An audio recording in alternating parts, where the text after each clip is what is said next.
36 contagiati da Covid-19 che sono stati accertati dall'ASL all'interno della struttura di riabilitazione di Contrada Pennini ad Avellino, la Villa dei Pini. Si tratta di operatori sanitari e pazienti. E dopo aver avviato lo screening che sono stati riscontrati gli altri casi di contagio che hanno costretto la direzione della Villa dei Pini a bloccare i ricoveri, immediatamente è scattato il protocollo sanitario, la situazione è comunque sotto controllo, dichiara al telefono il direttore del presidio Pino Rossato. Il primo positivo è stato accettato perché c'è stato un paziente che era venuto dalla neurologia dell'ospedale il giorno 12 con un tampone negativo in ospedale fatto il giorno 10, poi è stato male il giorno 25 e quindi è stato mandato tramite 118 in pronto soccorso. Il pronto soccorso è stato intubato, però la motivazione del trasferimento era un collasso cardiocircolatorio, quindi non era niente di...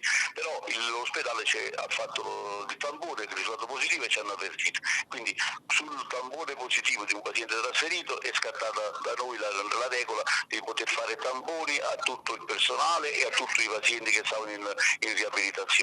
La preoccupazione c'è sempre perché naturalmente quando ci stanno un numero di contagi così elevati è chiaro che la preoccupazione c'è, anche se abbiamo messo in essere tutti i meccanismi per poterli bloccare e naturalmente è avvenuta la pianificazione del reparto, anche se noi lo facciamo regolarmente 2 volte a settimana.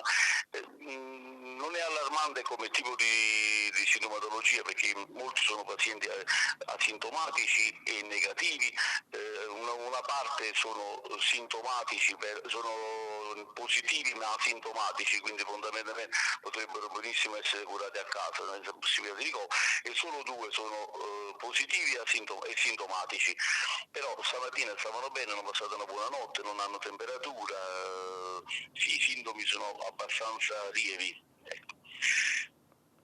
Il personale che è stato messo in isolamento sta a casa in isolamento e ripeterà il tampone tra 10 giorni per poter riprendere il lavoro. Insomma, avendo messo in essere tutte le predisposizioni che vengono per legge e per decreto, non abbiamo nessuna grande preoccupazione. Sono quello che ci dispiace che è avvenuto.